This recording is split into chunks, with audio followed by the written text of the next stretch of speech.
છે જેના મહાત્મય કહેવાય છે. પછી મહાત્મયનો જેટલો વિસ્તાર કરવો એટલો થઈ શકે છે અને જેટલું અલ્પીકરણ કરવું એટલું થઈ શકે છે. અસિત કિરાત નગર, એક કિરાતોનું નગર,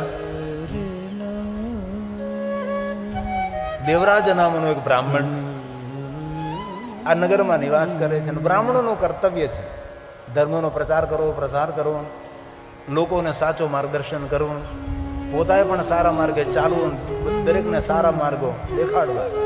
આ બ્રાહ્મણ કર્તવ્ય છે. બ્રાહ્મણો જ્ઞાન દુર્બલ, દરિદ્રો રસ વિક્રેતા, દેવ ધર્મ પરામુખા, દેવ ધર્મથી વિમુખ જીવન જીવનાર. આવી કથા કહી છે. એવું ન સમજવું બ્રાહ્મણો માટે જ, કારણ કે બીજી કોઈ જાતિ કે નામ ના લેવાય. તરત હૃદય દુભાય, જ્ઞાતિ દુભાય.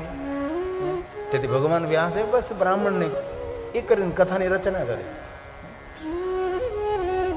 જ્યારે ભૂલથી કોઈ નામ લેવાઈ ગયું તો પણ તકલીફ ઊભી થતી. તેથી ભગવાન વ્યાસ બોલે છે, અસિત કિરાત નગરે બ્રાહ્મણો જ્ઞાન દુર્બલ. અને માણસથી મોટામાં મોટી દુર્બલ હોય તેની સમજણનો અભાવ, તેની અજ્ઞાનતા. કોઈને અંગ ભંગ હોય દુર્બલ નથી, એની ના સમજ એ મોટામાં મોટી દુર્બળતા છે. અને જે માણસ જ્ઞાન ને વિદ્યાથી દુર્બળ હોય એ સ્વાભાવિક છે. દરિદ્રો રસ વિક્રેતા, એ દરિદ્ર હતો, રસ વિક્રેતા, રસનો વેપારી હતો, મદિરાનો વેપાર કરતો હતો. દેવ ધર્મ પરામુખ, દેવ ધર્મથી વિમુખ જીવન જીવનારો. દેવ ધર્મ પરામુખ. વૃદ્ધ માતા પિતાની સાથે રહે છે. માતા પિતા પોતાના પુત્રને સમજાવવાનો પ્રયાસ કરે છે, પણ માતા પિતાની વાત માનવા માટે દેવરાજ તૈયાર નથી. ભગવાન મહર્ષિ વેદવ્યાસે તો મર્યાદા છોડીને બધું વર્ણન કર્યું છે, પણ એ આપણે શબ્દોની મર્યાદા ન છોડી શકીએ. શાસ્ત્ર વિરુદ્ધમાં જેટલું કરાતું હોય ને કરી શકાતું ને બોલાતું હોય એટલું બધું કરી રહ્યો છે. આવો આ દેવરાજ. પણ વૃદ્ધ માતા પિતા મહાદેવના પરમ ભક્ત છે, ભગવાન શિવજીની ભક્તિમાં રત રહે છે. પણ વિશેષતા એ છે કે ભગવાનને કોઈ ફરિયાદ નથી કરી, અને આપણે તો ફરિયાદ સિવાય બીજું કઈ કરતા નથી. ભગવાનને કોઈ કહ્યું નથી કે ભગવાન આપે અમને દીકરો આવો આપ્યો, મદિરા પાન કરનારો, જુગાર ખેલનારો, અભક્ષનું ભક્ષણ કરનારો. ભગવાનને બસ એટલું કહે છે, અમારા કોઈ જન્મનો કોઈ અમારું કોઈ કુકર્મ હશે એનું ફળ આ મળ્યું છે. ભગવાનને ફરિયાદ નથી કરી. અને આપણે સૌ ભગવાનને ફરિયાદ કરીએ છીએ, યાદ નથી કરતા. આ વૃદ્ધ માતા પિતા પાસે શીખવાનું છે કે એટલો દીકરો દુરાચારી છે, એટલો દુષ્ટ દીકરો છે, પાપાચાર કરનારો છે, શાસ્ત્ર વિરુદ્ધમાં જીવન જીવનારો છે, છતાં ભગવાનને કોઈ ફરિયાદ ન કરે. અને ભગવાનને ઉપરથી એમ કહે કે ભગવાન અમારા કોઈ જન્મનું કોઈ એવું કોઈ કર્મ હશે, પાપ કર્મ અમે કર્યું હશે, અને ફલ સ્વરૂપે અમે ભોગવી રહ્યા છે. પણ માતા પિતા છે, જરૂર પુત્રની ચિંતા થાય છે. અને વર્તમાન યુગની અંદર દરેક મા બાપ પોતાના સંતાનોથી દુઃખી છે. ભલે કોઈ જાહેર ન કરી શકે, બાકી કોઈને કોઈ રીતે ડિસ્ટર્બ થયેલા માતા પિતા છે. અંદર કોઈને કોઈ હૃદયના ખૂણે હર માતા પિતા કોઈને કોઈ રીતે પોતાના સંતાનોથી ચિંતિત છે, દુઃખી છે. ભલે દુઃખ વ્યક્ત ન કરે એ અલગ બાત હે. અંગત રીતે તમે તેની પાસે બેસો તો તરત વાર્તાલાપ નીકળો. મોટા મોટા ધનપતિઓ એ તો વધારે દુઃખી છે. ઝૂંપડામાં રહેનારા કરતા પણ એ લોકો વધારે ડિસ્ટર્બ થયેલા છે.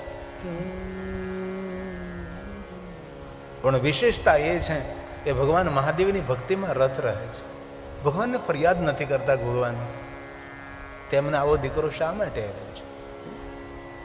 બસ મહાદેવની ભક્તિમાં નિરંતર પ્રવૃત્ત રહે છે. સમય જવા લાગ્યો, સમય નીકળવા લાગ્યો છે. પુત્રને જરૂર સમજાવવાનો પ્રયાસ કરે છે કે બેટા આ તું જે કરી રહ્યો છે ને દુઃખનો માર્ગ છે, પતનનો માર્ગ છે. મદિરાપાની પતનનો માર્ગ છે, જુગાર રમવો પતનનો માર્ગ છે, અભક્ષનું ભક્ષણ કરવું પતનનો માર્ગ છે. કોઈ પણ પ્રકારનું વ્યસન તમને કોરી ખાય છે.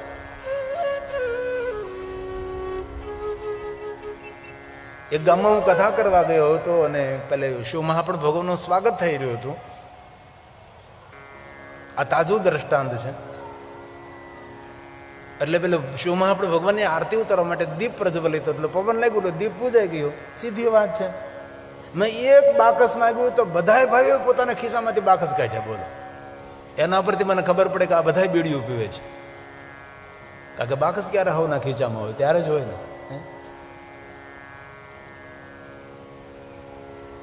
કોઈ પણ પ્રકારનો વ્યસન આપણને કોરી ખાય છે. એ હક પણ ન રાખે. પણ એટલો દુરાચારી દીકરો છે કે મા બાપની વાત માનવા માટે તો તૈયાર નથી, સાંભળવા માટે તૈયાર નથી.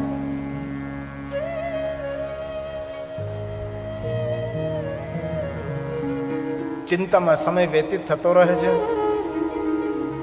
અને મહાદેવની ભક્તિ કરતા કરતા આ વૃદ્ધ માતા પિતાનું મૃત્યુ થાય છે.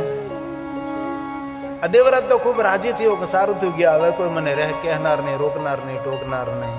હવે તો ખુલ્લું મેદાન મળ્યું છે. મોટી મોટી ચોરી કરે, લૂંટફાટ કરે છે, ધન એકત્ર કરે છે.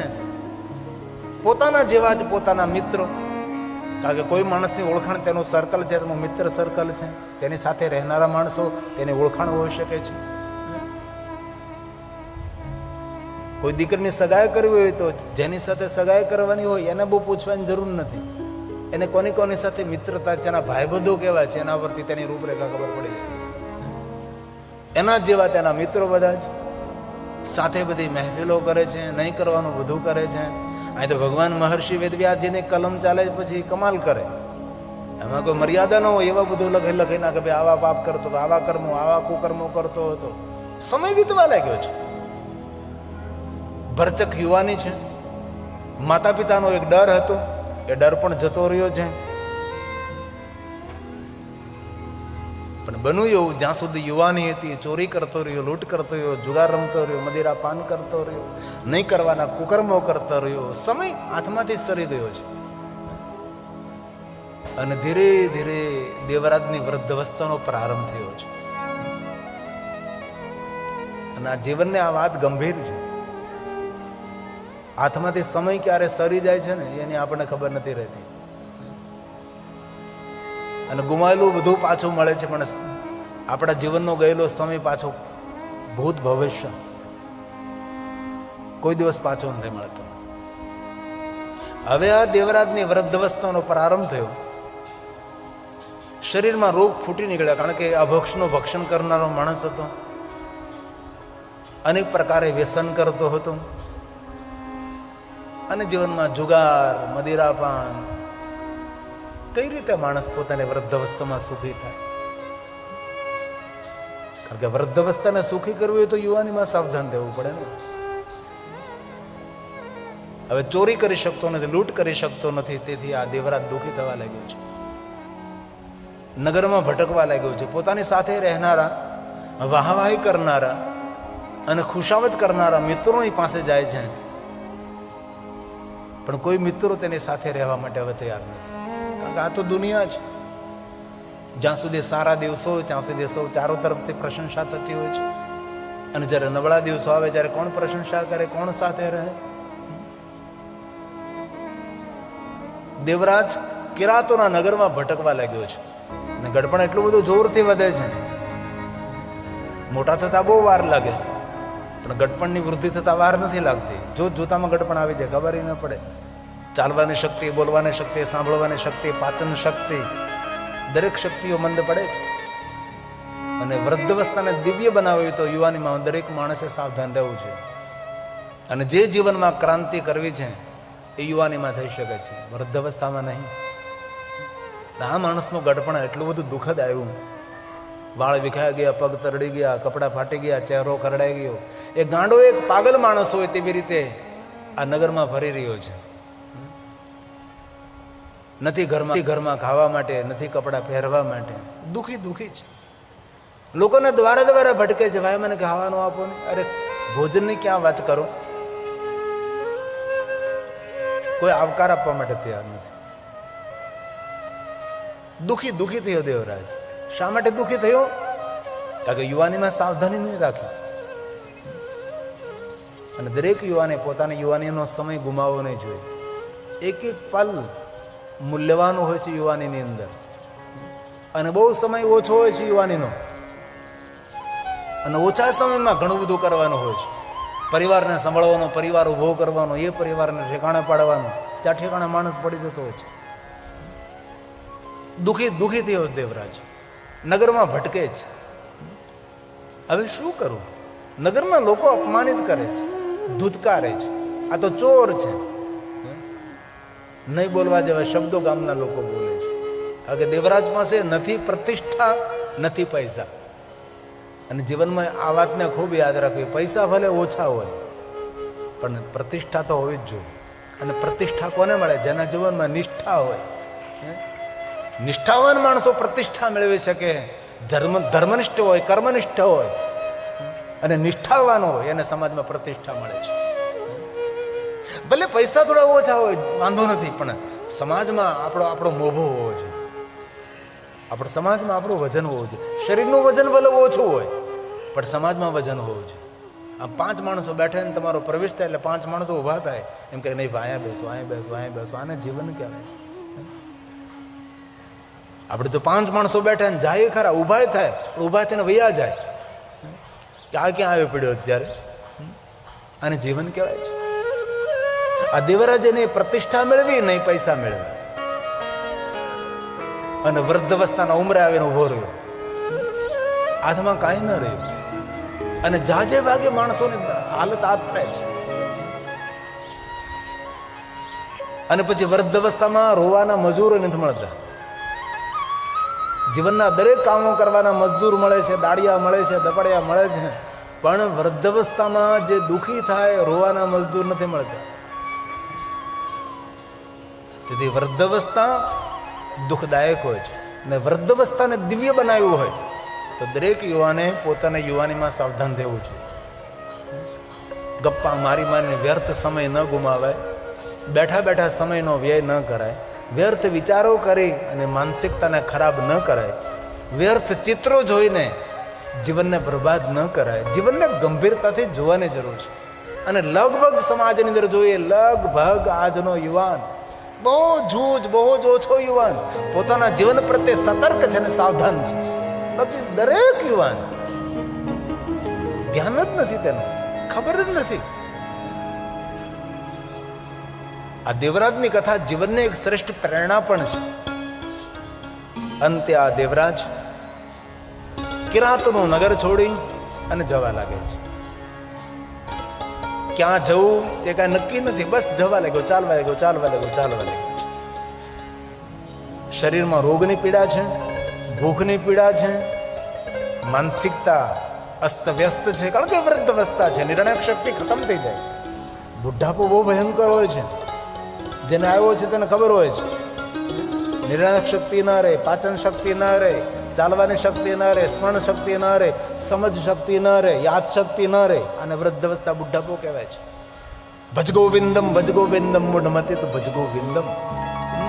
તેથી વૃદ્ધ અવસ્થા કોઈ સામાન્ય વસ્તુ નથી. વૃદ્ધ અવસ્થા અતિ ભયાનક છે. આદિ જગતગુરુ શંકરાચાર્ય મહારાજના આ શબ્દો છે. તેથી સાવધાની જીવનની, સાવધાની.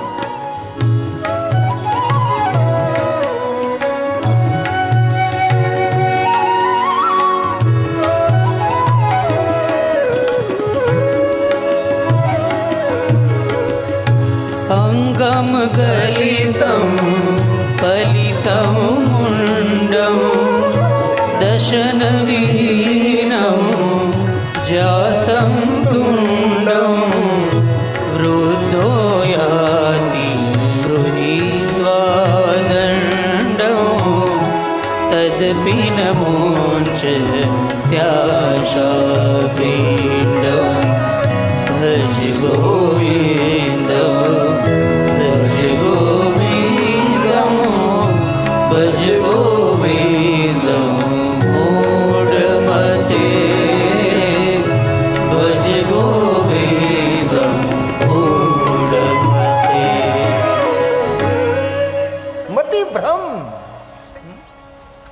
કેટલા વડીલો કહે હા યાદ નથી રહેતું, કઈ સમજણ નથી પડતી. આ છે વૃદ્ધ અવસ્થા. માર્ગમાં ચાલતો ચાલતો જાય, ક્યાં જાવું કોઈ નિર્ણય નથી, બસ ચાલવા લાગ્યો છે. ભૂખ છે, દુઃખ છે, જર્જરિત શરીર છે, બુઢાપો છે, ચાલી શકતો નથી. પોતાનું ગામ છોડીને જવા લાગ્યો છે. માર્ગમાં જતો તો સુંદર એક દ્વાર જોયું. કોઈને પૂછવા લાગ્યો ભાઈ આ દ્વાર ક્યાં ગામનું? કોઈ કહ્યું કે ભાઈ વૃદ્ધ આ પ્રતિષ્ઠાનપુર નામના નગરનું દ્વાર છે. આ નગરમાં દરેક લોકો પ્રતિષ્ઠિત લોકો રહે છે, શ્રેષ્ઠી લોકો, શ્રેષ્ઠી લોકો રહે છે. નગરમાં પ્રવેશ કર્યો, સુંદર મંદિર જોયું. કોઈને પૂછવા લાગ્યું મંદિર ક્યાં ભગવાનનું છે? કોઈએ કહ્યું ભાઈ મંદિર નથી, આ શિવાલય છે. પ્રશ્ન એ થાય શિવાલય ને મંદિરમાં શું ફરક હોય ભાઈ? જ્યાં દેવતાઓની પ્રતિમા સ્થાપિત કરી હોય તેને મંદિર કહેવાય છે, અને જ્યાં ભગવાન મહાદેવનું શિવલિંગ સ્થાપિત કર્યું હોય આલયમ સર્વદેવાનામ તસ્માલિંગમ ઉચ્યતે, શિવાલય કહેવાય. શિવાલય છે ભાઈ, શિવજીનું શિવાલય છે, મહાદેવ બિરાજે છે. દેવરાજના મનમાં થયું જીવન મારું વીતી ગયું, ના મંદિરે ગયો, ના દેવાલય ગયો, ના શિવાલય ગયો, ના જિનાલય ગયો. ધીરે ધીરે શિવાલય તરફ તેના પગ ઉપડે છે. શિવાલયના પટાંગણમાં ગયો. કોઈ આચાર્ય દેવતા કઈ સુંદર મજાનું પ્રવચન કરે છે. કોઈને પૂછવા લાગ્યો એ શું થઈ રહ્યું છે? કોઈ ભાઈ આ ભગવાન મહાદેવનું શિવાલય છે, ગામના પ્રતિષ્ઠિત લોકો છે, ભગવાન મહાદેવના પરમ ભક્તો છે, અને ભગવાન મહાદેવની કથાનું શ્રવણ કરે. મહાદેવની કથાનું શ્રવણ કરે છે. દેવરાજને થયું કે જીવન મારું પૂરું થઈ ગયું છે, ન દેવાલય શિવાલય, ન કથા સાંભળે, ન કીર્તન સાંભળે. અને દુનિયામાં ઘણા બધા એવા માણસો છે કે જીવન વયું ગયું તેને કથા નથી સાંભળે. તેથી ભલે આપણે કોઈને યાત્રા ન કરાવી શકીએ, પણ કોઈને પકડીને કથા સંભળાવી ને એ દુનિયાની બધી યાત્રા કરવાનું પુણ્ય આપનારું પુણ્ય છે. યાત્રા તો કોઈ ન કરાવી શકીએ આપણે, પણ કોઈને પકડીને ચાલને ભાઈ એક ઘડી આધી મેં પુનિયાદ, તુલસી સંગત સાધુ કે કટે કોટી અપરાધ. જો જમીન મેળવવી, પૈસા મેળવવા એ દુર્લભ નથી. સારા સંતાનો, સારી પત્ની એ દુર્લભ નથી. દુર્લભ છે સત્સંગ, દુર્લભ છે સાધુઓનો સંગ, દુર્લભ છે સજ્જનોનો સંગ, દુર્લભ છે શાસ્ત્રોનો સંગ. એ દુર્લભ કહ્યું છે. ધન સંપત્તિ, સોના ચાંદી, હીરા મોતી, જમીન જાગીર, પદ પદવી એ દુર્લભ નથી. એ દુર્લભ નહીં. દુર્લભ આજે આપણે 3 કલાક બેસીએ એ આપણા માટે દુર્લભ છે, એ આપણા માટે શ્રેષ્ઠ છે. એવું નથી કહેતો, તુલસી કહે છે સંત સમાગમ હરી કથા, તુલસી દુર્લભ. તુલસી એમ કેમ ન કહ્યું ભાઈ?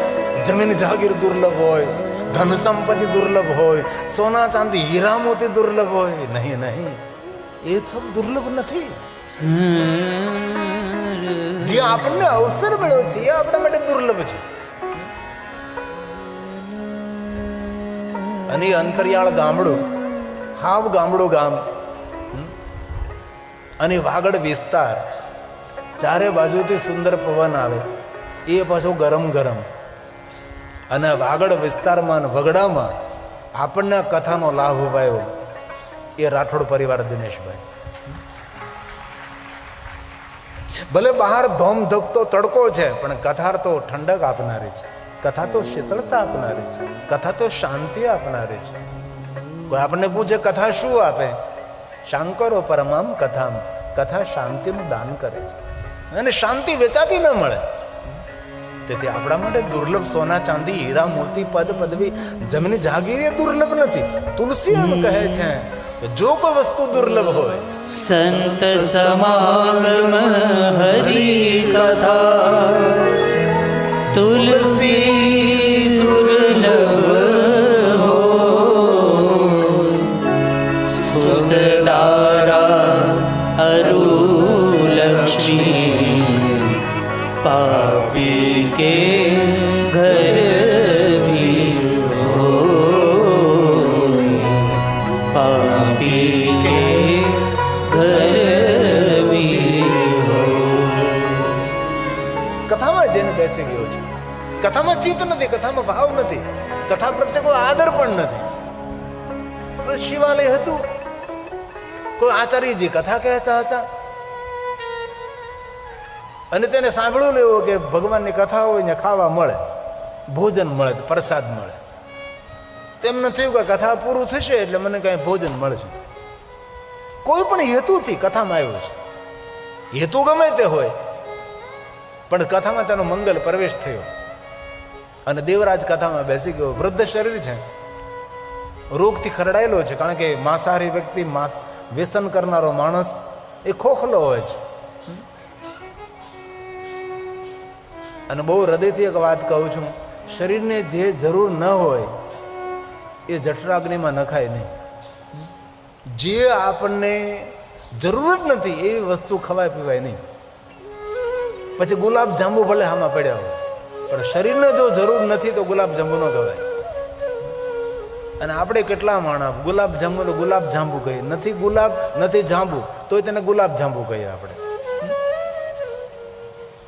જે શરીરને જરૂર નથી એવો પદાર્થ જ નાખે છે એ હંમેશા રોગી થાય છે. અને ધન સંપત્તિ વૈભવ એ જીવનનું સુખ નથી, એ સગવડ છે. જીવનનું સુખ છે તંદુરસ્ત શરીર, આરોગ્ય. અને બહુ એક દિલથી વાત કહું છું, સાધુ છું. આરોગ્યને જોખમમાં મેળવી, આરોગ્યને જોખમમાં મૂકીને કોઈ દી ધન સંપત્તિ મેળવવી નહીં. બહુ હૃદયની મારી પ્રાર્થના છે. આપણા આરોગ્યને જોખમમાં મૂકી અને સંપત્તિ મેળવવાની દોટ ન મૂકવી. ઘણાએ પોતાના આરોગ્યને જોખમમાં મૂક્યું છે અને સંપત્તિ મેળવી છે. એ સંપત્તિ એ લોકો ભોગવી શકતા નથી. આપણું શ્રેષ્ઠ કોઈ ધન હોય તો આપણું આરોગ્ય છે. અને જીવન જીવવાનું સાધન ધન સંપત્તિ વૈભવ નથી. જીવન જીવવાનું સાધન એ તંદુરસ્ત શરીર છે. અને જે માણસ પોતાના આરોગ્યનું ધ્યાન નથી રાખતો એ ભગવાનનો ગુનેગાર પણ છે. અને જેની પાસે આરોગ્ય નથી એ દુનિયાનો મોટો ભિખારી પણ છે. અને આજે કેટલી દુઃખની વાત છે, 30, 35, 40 વર્ષના છોકરાઓ ગેસ અને એસિડિટીથી પીડાય છે. 40, 42, 45, 50 વર્ષે લોકોને કેન્સર થાય છે. સમાજમાં કેટલી મોટી ભયાનકતા ફેલાઈ રહી છે. તેથી કથાના માધ્યમથી હૃદયની મારી એક પ્રાર્થના છે કે આરોગ્યને જોખમમાં નહીં મૂકવું. મેળવેલું બધું જ વ્યર્થ દેખાશે. અને આજનો માણસ પોતાના આરોગ્યને જોખમમાં મૂકી રહ્યો છે. ફ્રીજનું ઠંડુ પાણી જો ઝેર બરાબર હોય તો ઠંડા પીણા કેટલા ભયંકર હોય. માણસ પીવે છે. આ દેવરાજ પાસે આરોગ્ય નથી, વૃદ્ધ શરીર, રોગથી ખરડાયેલો માણસ. કથામાં ચિત્ત નથી, કથામાં ધ્યાન નથી. ભક્તિ કરવા માટે પણ મનની સુમન હોવું જોઈએ, શ્રેષ્ઠ મન હોવું જોઈએ, તો ભગવાનમાં મન આપણું લાગે.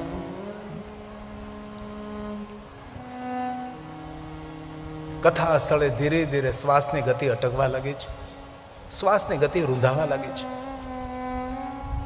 અને જ્યાં શિવાલય હતું, જ્યાં ભગવાનની કથા થતી હતી, દેવરાજનું શરીર શાંત થયું છે. આપણી ભાષામાં મૃત્યુ થયું. સ્થૂળ શરીરની વ્યવસ્થા તો કાં સળગાવી દેવામાં આવે ને કાં દફનાવી દેવામાં આવે, પણ આપણી સ્વયંની વ્યવસ્થા તો આપણા કર્મો પ્રમાણે થતી હોય ને. એકે સારા કર્મો તો કર્યા નહીં હતા દેવરાજે. કોણ આવે લેવા? યમના દૂતો આવ્યા છે. દેવરાજને પકડીને લઈ જવાની તૈયારી કરે છે. અને પહેલા તો કહે છે ઉત્તમ કુળમાં જન્મ મળ્યો, એ તો યાદ ન રાખ્યું. મનુષ્ય જન્મ મળ્યો, દુર્લભો મનુષ્ય દેહુ દેહી નામ ક્ષણ ભંગુરા, સાધન ધામ મોક્ષ કર દ્વારા પાય ન જય પરલોક સવાર. પરલોકને સાર્થક કરવા માટે અવસર મળ્યો ને અવસર ગુમાવી દીધો. જીવનનું મોટું ભાગ્ય છે કે મનુષ્ય શરીર મળ્યો છે. કીડા મકોડા પક્ષી પશુ જલચર નવચર બન્યા હોત, આપણી હાલત શું હોત? એટલું સુંદર મનુષ્ય શરીર મળ્યું.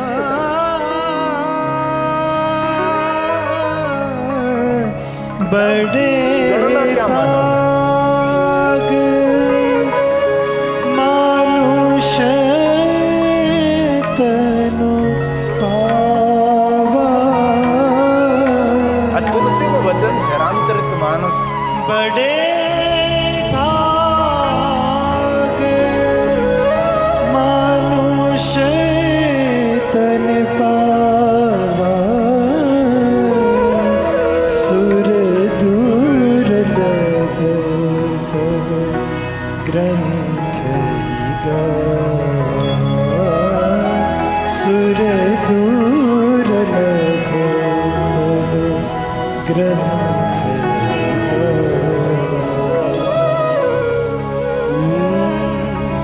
સાધન ધામ મોક્ષ કર દ્વારા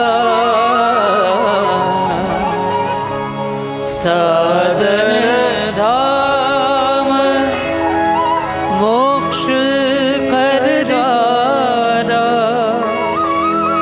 પાઈ ન જેહી પરલોક સવારા પાઈ ન જેહી પરલોક સવારા. इसीलिए अवसर मिला, लेकिन अवसर हाथ में से चला गया. यमना दूतो देवराजने ठपको આપે છે અને કહે છે અમે તમને યમરાજા પાસે લઈ જઈશું.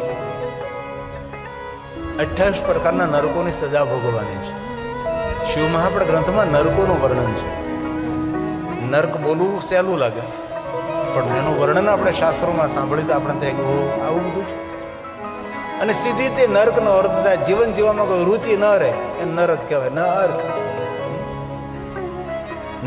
ન ભોજનમાં રુચિ, ન હરવા ફરવામાં રુચિ, ન કોઈ સાથે વાર્તાલાપ કરવામાં રુચિ, ન સત્સંગમાં રુચિ, ન પૂજા અર્ચનમાં રુચિ. રસહીન જીવન ન અર્ક, એને નર્ક કહેવાય. ડિપ્રેશન, હતાશા, નિરાશા, ઉદાસીનતા, તણાવગ્રસ્ત જીવન, આને કહેવાય નર્ક. જીવે છે પણ મરતો મરતો જીવે છે, આને કહેવાય નર્ક. યમના દૂતો લઈ જવાની તૈયારી કરતા હતા. મહાદેવના ગણો પધારે છે. આદર સાથે કહે છે, હે યમદૂતો, ભગવાન શિવજીની આજ્ઞા છે ને મહાદેવની આજ્ઞા છે. આ દેવરાજને અમે ભગવાન મહાદેવના લોકમાં લઈ જઈશું. યમદૂતો સમજી ગયા ભગવાન શિવજીની આજ્ઞાનું ઉલ્લંઘન ન કરાય. માન સન્માન સાથે દેવરાજને સોંપી દીધો છે ને ભગવાન મહાદેવના ગણો શિવલોકમાં દેવરાજને લાવે છે અને મહાદેવની સામે ઊભો રાખે છે. અને દેવરાજનો પ્રશ્ન છે કે ભગવાન, નરકમાં જતો જીવાત્મા, દુઃખના દ્વારે ઉભેલો જીવ આ કૈલાસના દ્વારે કઈ રીતે, શિવ દ્વારે કઈ રીતે? ભગવાન, મેં તો કોઈ પુણ્ય કર્યું નથી, હું તો પાપી નહીં, મહાપાપી જીવાત્મા છું. એ સમયે ભગવાન મહાદેવ બહુ સુંદર પ્રવચન કરે છે અને શંકર ભગવાન જ્યાં જ્યાં બોલ્યા છે એટલું દિવ્યતાથી ભરેલું બોલ્યા છે. વ્યર્થ એક શબ્દ મહાદેવના મુખમાંથી પ્રગટ ન થાય. શંકર ભગવાન કહે છે, દેવરાજ, હું જાણું છું આ જન્મમાં તો પુણ્ય નથી કર્યા, પૂર્વ જન્મમાં પણ તે કોઈ પુણ્ય નથી કર્યા, પણ દેવ યોગે તારો જન્મ સંસ્કારી માતા પિતાને પેટ થયો છે અને મારા પરમ ભક્ત તારા માતા પિતા તને મળ્યા છે. સાંભળ દેવરાજ, તારું જીવન પૂર્ણ થવાના આરે અંત સમયે જ્યાં મારું શિવાલય હતું ત્યાં તું પહોંચી ગયો અને શિવાલયના પટાંગણમાં શિવ મહાપણ કથા ગવાતી હતી ત્યાં તું પહોંચી ગયો અને શિવાલય ભગવાન મહાદેવની કથામાં પહોંચવાનો ભગવાન મહર્ષિ વેદવ્યાસ એમ કહે છે કે તેના માતા પિતાનું પુણ્ય હતું. અને ભગવાન મહાદેવ પણ કહે છે કે તારા માતા પિતાના પુણ્યના ફલ સ્વરૂપે અંત સમય તું શિવાલય પહોંચો અને જ્યાં અમારી કથા ગવાતી હતી ત્યાં તું પહોંચી ગયો અને તારા માતા પિતાનું પુણ્ય છે.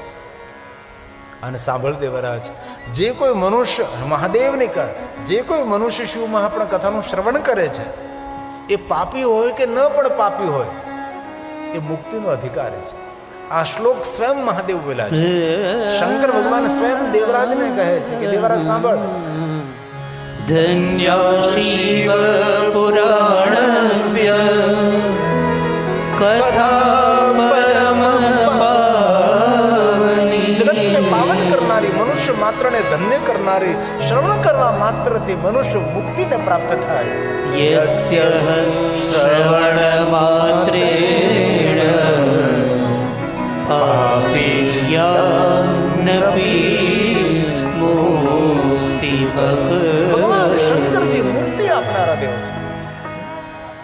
પછી પાપી હોય તો પણ ભલે, ન પણ પાપી હોય તો પણ ભલે, જે મહાદેવની કથા સાંભળે છે એ મુક્તિનો અધિકારી છે. ભગવાન વિષ્ણુજીએ શિવ મહાપડ ગ્રંથની અંદર દેવતાઓની સામે મુક્તિનો અર્થ કર્યો છે. મુક્તિનો કોઈ એક અર્થ નથી કે મર્યા પછી જ કોઈ ગતિ થાય એને મુક્તિ. ભગવાન વિષ્ણુજી દેવતાઓને કહે છે કે દેવતાઓ, મુક્તિનો અર્થ છે સ્વતંત્રતા, પરાધીનતા નહીં, પરતંત્રતા નહીં, બંધન નહીં. ભગવાન સ્વયં વિષ્ણુજીએ દેવતાઓને મુક્તિ માટે અર્થ સમજાવ્યો છે. આપણે તો મુક્તિ શબ્દ સાંભળીએ એટલે મર્યા પછી કોઈ ગતિ થાય એને મુક્તિ કહેવાય. નહીં, મુક્તિનો અર્થ થાય છે બંધનમાંથી છુટકારો, સ્વતંત્રતા, પરાધીનતા, પરતંત્રતા નહીં. રોગમાંથી મુક્તિ, कर्जे मुक्ति, चिंताओं से मुक्ति, छुटकारो. भगवान विष्णुजी मुक्तिनो એટલો મોટો વિસ્તાર કર્યો છે ને આપણે તો એટલું સમજી બેઠા કે મુક્તિ એટલે મર્યા પછી કોઈ ગતિ થાય. મર્યા પછી શું થાય ખબર નથી. ઋષિ મુનિઓ એમ કહે કે ભાઈ આ બધા અનુમાન છે, અમે મારી ધારણા પ્રમાણેનું વર્ણન કરીએ છીએ. તેથી શિવ મહાપડ ગ્રંથમાં ભગવાન મહાદેવ સ્વયં કહે છે કે પાપી હોય પણ ન પણ પાપી હોય, સૌ મુક્તિના, પાપમાંથી મુક્તિ મળે, દુઃખમાંથી મુક્તિ મળે, વ્યાધિમાંથી મુક્તિ મળે, ઉપાધિમાંથી મુક્તિ મળે, ચિંતામાંથી મુક્તિ મળે. માણસ મુક્ત થવાનો તડપડી રહ્યો છે, મને મુક્તિ મળે, મને છુટકારો મળે. ભગવાન સ્વયં મહાદેવ કહે છે કે જ્યાં મારી કથા ગવાતી હોય ત્યાં કોઈ મનુષ્ય પોતાનો પગ મૂકે એ પણ પરમધામનો અધિકારી છે. આ શ્લોક પણ સ્વયં મહાદેવ બોલ્યા છે. સદાશિવ મહાસ્થાન પરમ ધામ પરમ પદમ. પરમ ધામ, પરમ પદ પામનારું આ કથા સ્થાન છે. જ્યાં ભગવાનની કથા થતી હોય ક્યાં માણસ પ્રવેશ કરે એ મનુષ્ય પરમધામનો અધિકારી છે. ભગવાન મહાદેવજી આ દેવરાજને મુક્તિ આપે છે અને ભગવાન મહર્ષિ વેદવ્યાસજી કહે છે કે આવો પાપ કરનારો માણસ પોતાના માતા પિતાના પુણ્યના ફલ સ્વરૂપે મહાદેવની કથામાં પ્રવેશ કરે છે, શિવાલયના પટાંગણમાં પહોંચે છે અને આ જીવાત્મા મુક્ત થાય છે. એક શ્લોકમાં દેવરાજના પાપનું વર્ણન કર્યું છે. માતૃ પિતૃ વધુવંતા, માતા પિતાને દુઃખ આપનારો છે, વધુવંતા. અને કેવા પાપ કરનારો, આપણે તેનું વર્ણન ન કરી શકીએ. માતૃ પિતૃ વધુવંતા વૈશ્યાકામી ચ મદિરાપાન કરનારો કોણ? દેવરાજો દ્વિજસ્તત્ર ગત્વા મુક્તો ભવક્ષણા, ગત્વા મુક્તો ભવક્ષણા.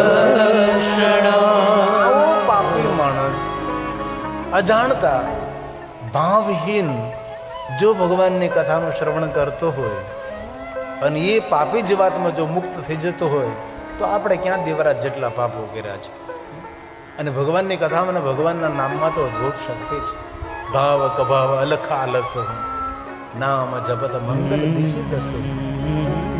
ભાવથી કુભાવથી આળસથી પ્રમાદથી જે ઈશ્વરનું ભજન કરે છે 10 દિશા તેનું મંગલ કરે. દિશા 4 નહીં, દિશા 8 નહીં, દિશા 10. 10 દિશાઓ જેનો મંગલ કરતી હોય એનો ભલા અમંગળ કોણ કરી શકે છે? એવું નથી કીધું ભાવથી કુભાવથી, પણ રામ રામ નહીં, મરા મરા ઉલટા નામ જપે જગજાના વાલ્મીકી બ્રહ્મ સમાન.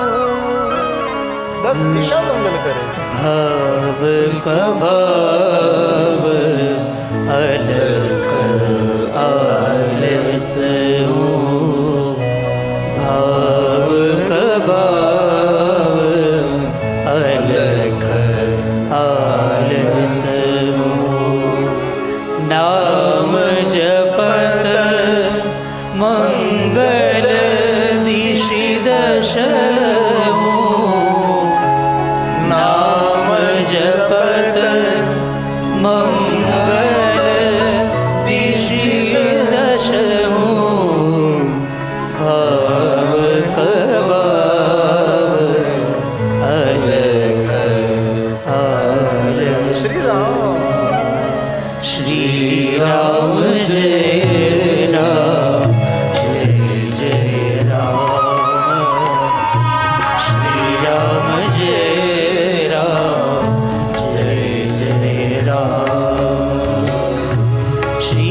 રામ જય રામ જય જય રામ શ્રી રામ જય રામ જય જય રામ શ્રી રામ જય રામ જય જય રામ શ્રી રામ જય રામ જય જય રામ શ્રી રામ જય રામ જય જય રામ શ્રી રામ જય રામ જય જય